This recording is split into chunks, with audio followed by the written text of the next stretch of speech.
et l'Iran, après l'Iran, les États-Unis ont-ils le plan de s'en prendre au Sahel? C'est le...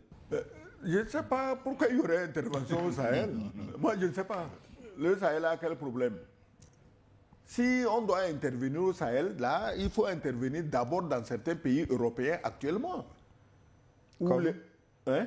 Comme Mais comme les pays où le chef bénéficie seulement de 4% de soutien, mais il ne veut pas partir, on lui dit de partir, il ne part pas. Voilà un bon sujet d'intervention pour les Nations Unies. C'est-à-dire que c'est rester au pouvoir contre l'avis du peuple. Mais sinon, il y a quoi au Sahel? Les Sahéliens gèrent bien leur pays. Ils font leur guerre à eux. Personne ne meurt pour eux. Ils meurent pour eux-mêmes. Alors. Bonjour mon plateau préféré. Et très ravi d'être au rendez-vous de ce dimanche pour la deuxième messe. Je salue au passage Monsieur Gilles, le meilleur journaliste et modérateur que j'admire beaucoup. Merci beaucoup. Je prends votre compliment. Sans oublier l'incontournable Baobab, Papa Sogoyou et bien sûr le frère Innocent. C'est une très grande fierté d'être au rendez-vous pour ce forum. Soyez richement bénis. L'OTAN, tout comme la CEDEAO, est en situation d'agonie et sa mort est juste une question de temps. Témoin le retour de l'inattendu des États-Unis dans le Sahel, le retour inattendu des États-Unis dans le Sahel, ainsi que celui de l'Union européenne, car ils ont tous remarqué que le Sahel est purement et simplement convoité par la Chine, la Russie, la Turquie, ainsi que d'autres puissances. Malgré tout, nous devrions rester très vigilants. Néanmoins, soutien total à l'Iran qui se bat pour sa souveraineté. Un bon dimanche. Bon dimanche, on te vient chez Grosse aus Hamburg, Arthur Draugo. Donc, depuis D'accord, Hambourg. Au nord de l'Allemagne. Ouais, le grand port. Oui. Bonjour le plateau, bonjour Gilles. Son Excellence Innocent Plateau, le chapeau de Gilles devant les aînés. On n'en tient pas rigueur. Hein. Moi, je confirme que tu es un prince. Hein. Voilà. On ne tient pas rigueur. Celui qui porte le chapeau devant les années. J'aimerais que son Excellence nous clarifie les Africains, les recrutements par l'armée russe. Clarifie le recrutement des Africains par l'armée russe, car cette semaine, les médias français ont beaucoup parlé de cette situation. C'est Soumala Cissé, un ressortissant de l'AES de Brazzaville, Congo. Si c'est les médias français qui en ont parlé, c'est faux. Je ne commande pas ce qui est faux. Bon, même si les médias français en parlent, par le passé, ça se faisait. Hein, parce que l'histoire de mercenaires, de terroristes, c'est parti de la France. On a connu par le passé les Bob de Nant. Et aujourd'hui, la Légion étrangère en France, elle n'est constituée que des étrangers. Et quand tu intègres la Légion, tu perds ton identité. C'est-à-dire que ton pays, tu l'oublies, ton nom, on te donne une nouvelle identité et tu appartiens à la Légion. D'où leur formule, la Légion est ma patrie. Et donc, c'est là même si les Russes essaient aussi de prendre des Africains, c'est la même pratique. Pourquoi ils ne commandent pas les Africains qui meurent dans le camp de Zelensky? Pourquoi c'est les Africains chez les Russes seulement qui les intéressent? Ce n'est pas du journalisme. Le journalisme donne des informations équilibrées. C'est pourquoi je dis je ne commande pas ce qui est faux. Bonjour le plateau, mes respects aux invités. Je suis Sienois Arruda du Burkina Faso. Si les États-Unis d'Amérique s'amusent à frapper l'Iran, ils pourront le regretter comme ce qui s'est passé au Vietnam. Je pense que Trump lui-même est en train de négocier pour sortir par la grande porte. Ils ont compris que s'attaquer à l'Iran pourrait être la fin du soi-disant puissance du monde. Je voulais aussi, par ce canal, saluer le peuple togolais, le ministre des Affaires étrangères et en particulier le président du Conseil.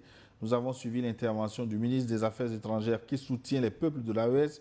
C'est quand vous êtes dans les difficultés que vous connaissez vos vrais amis et vos parents. Et le Togo est vraiment un pays frère. Merci aux autorités togolaises pour le soutien indéfectible. Merci à vous et bon dimanche. Oui, nous sommes heureux de voir que la reconnaissance se manifeste pour notre pays, pour notre peuple. Pour le ministre des Affaires étrangères et particulièrement pour le président du Conseil. Mais les premiers bénéficiaires de cet engagement militant, cet engagement humain, c'est les Togolaises. Les Togolais qui vivent dans le Sahel aujourd'hui, je suis sûr qu'ils sont tout à fait à l'aise. Et c'est comme ça, tout ce que les dirigeants décident doit être fait dans l'intérêt des populations. Mais avantage quelque part, peut-être inconvénient d'autre part. Est-ce que cette situation-là est à séparer des restrictions de visa? Non, je crois qu'il vaut mieux prendre ça sous l'angle positif parce qu'en fait, c'est une tradition africaine. Et la tradition africaine veut que quand la case du voisin brûle, il faut l'aider à éteindre le feu parce qu'on ne sait pas quand ça sera votre tour. Et nous avons évolué dans cette tradition. Nous avons eu la chance d'avoir un chef d'État qui, par le passé, est resté dans cette dynamique. Et Dieu aidant, beaucoup de ses collaborateurs, les gens autour de lui, ont appris de cette sagesse et nous l'appliquons aujourd'hui. Et j'avoue que ça fait bien parce que, comme le dit son Excellence, quand tu es au Burkina, par exemple, tu dis tu es Togolais. Mais tu risques de prendre des bouteilles de bière comme ça parce que les gens sont fiers de toi. Mais tu ne vois pas l'acte que toi tu as posé. Et donc, l'acte que certains ont posé est bénéfique. Et donc, je crois qu'en dehors de ça, l'image de notre pays, quand ça résonne, le Togo en train de faire ceci, en train de faire cela, pas en termes d'actes de terrorisme, en termes d'actes de destruction, comme certains le font, et je crois que c'est positif et nous devons en être fiers. Bonjour Gilles, coucou gentil aux panélistes, salut spécial à notre grand retour, j'ai nommé Innocent Pato. L'OTAN a-t-il un plan au Sahel? Gilles, je répondrai par l'affirmative. Mieux encore, ces gens-là ont un plan pour le monde entier. C'est en Afrique qu'on est dans des petits calculs, sinon eux, c'est l'intérêt général de leur population qui les intéresse et c'est au détriment même du fameux droit international. Mais question 1, est-ce que l'Afrique à travers le Sahel se laissera faire? 2, de quelle marge de manœuvre disposons-nous pour faire fléchir cette organisation que nous savons tous de quoi elle est capable? Je pense à la Libye. C'est Ali Adamou depuis Ngigmi. Si l'Afrique va se laisser faire à travers le Sahel, mais c'est pas si l'Afrique. Le danger aujourd'hui, c'est pas si l'Afrique se laisse faire ou non. C'est plutôt des Africains spéciaux qui font la guerre pour l'OTAN contre leurs frères africains. C'est ça le drame. Si tous les Africains étaient unis, il n'y aurait pas de problème au Sahel. C'est des Africains qui veulent faire pire que ce que l'OTAN veut faire au Sahel.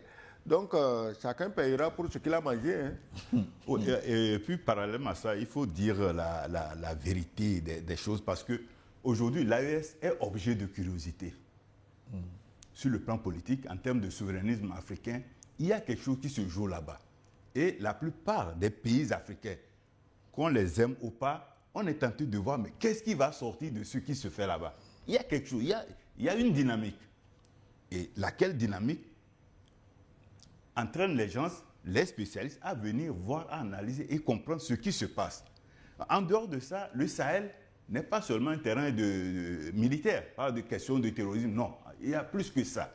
Et donc, il y a des enjeux stratégiques et des positionnements. Et ça fait que tout le monde voudrait aujourd'hui aller vers les États de l'AES pour voir réellement ce qui se passe. Bonjour Gilles, bonjour l'ambassadeur Innocent. Si l'OTAN décide de venir au Sahel, ça sera la fin de cette organisation. Longue vie à nos 3 présidents. C'est Jules Lanko-Andé depuis le pays des hommes intègres, c'est-à-dire le Burkina Faso. Bonne émission à vous. Non, et puis il faut ajouter qu'au niveau au niveau de l'OTAN, la démarche est plus complexe. Hein. Ce n'est pas du bilatéral où on peut se décider comme ça. C'est plus formalisé et il faut une demande express. Jusqu'à preuve de contraire, je n'ai jamais entendu parler d'une demande de l'OTAN en train de venir au niveau des États de l'AES. Ce dont j'ai connaissance, il y a au niveau de la Mauritanie où ils sont plus présents, mais dans des programmes d'assistance. Ils appellent ça des programmes d'assistance, mais ils ne sont pas sur le terrain militairement comme les autres le font. Excellent. Écoutez, en réalité, l'OTAN était déjà au Sahel. Les différentes forces Barkhane, patati, patata, là, c'était l'OTAN. Ce n'était pas seulement des Français. Il y avait tout le monde. Il y avait les Anglais, il y avait des Grecs, il y avait des Suédois, des Norvégiens, des Allemands.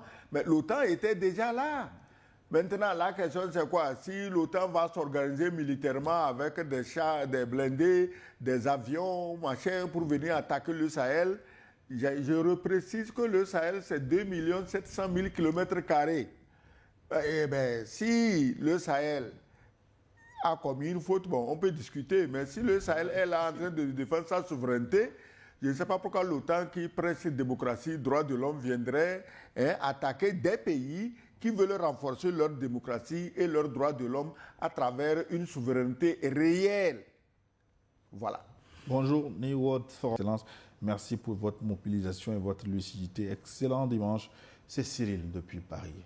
Oui, l'OTAN, au fait, il y a un enjeu très sérieux avec le gazoduc qui doit partir du Nigeria pour aller alimenter l'Europe. Et ça passe par où? Il semble qu'il y a 800 km de gazoduc à travers le Niger. C'est là-bas que l'OTAN même va se prendre dans son piège. Maintenant, vous allez laisser votre gazoduc entre les mains de vos djihadistes ou bien vous allez prendre des dispositions pour que ce soit l'État nigérien qui s'assure de la sécurité de vos gazoducs. Je crois qu'il y a un piège là-bas et on attend de voir comment ils vont surmonter ça. C'est 800 km à travers le Niger. Est-ce que le Niger refuse? Non. Mais par contre, d'autres refusent que le pétrole du Niger passe chez eux. Et ceux qui refusent, c'est les élèves de l'OTAN, les meilleurs élèves de l'OTAN. Alors, maintenant, il faut craindre que demain, qu'il y ait la réponse du berger à la bergère. C'est tout.